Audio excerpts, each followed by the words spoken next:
රන්වල මහත්තයාගේ මන්ත්‍රී ධූරයට හරි තියෙන මොහොතට අභියෝග කරන්නේ නැද්ද පාර්ලිමේන්තුව? ඔබතුමාලා නිකන් කටවාගෙන ඉන්නේ බැලුවම අන්තිමේදී ඔබතුමා බොනවද නැද්ද කියලා මම දන්නේ නැහැ.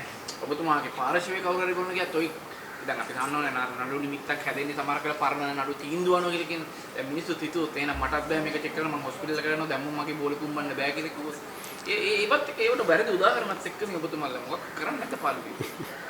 දැන් මම දැක්ක ඒකේ චෝදනාවත් පොලිසියට පටලවලා තියෙනවා. ඉතින් පොලිසිය නිලධාරීත් දැනගන්න ඕනේ ආණ්ඩුවට කඩේ ගියාම මේ ආණ්ඩුව ආරක්ෂා කරන්නේ නැහැ. ඒ වගේ දෙම තමයි රාජ්‍ය නිලධාරීන්වත්.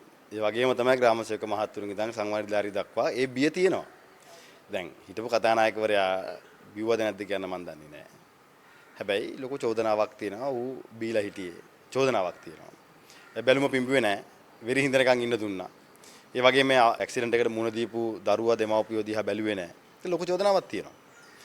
ඉතින් ඒ පිළිබඳව ආණ්ඩුව තීන්දුවක් ගත යුතු ආණ්ඩුවේ ඉන්න ඇමතිවරුන්ට මන්ත්‍රීවරුන්ගේ හැසිරීම සම්බන්ධයෙන් මොකද මේ JVP එක කියන්නේ විනය ගැන නිතරම කතා කරන අයනේ.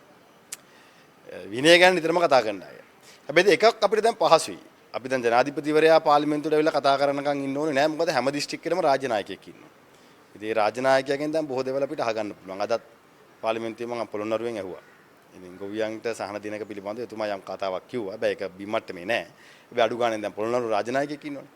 ඒ වගේ හැම දිස්ත්‍රික්කෙටම දැන් රාජ්‍ය නායකයෙක් පත් කරලා තියෙන හින්දා ඉතින් ජනාධිපතිවරයා හදිසියෙ පාර්ලිමේන්තු දුවගෙන එන්න ඕනේ නැහැ කියලා මම හිතනවා.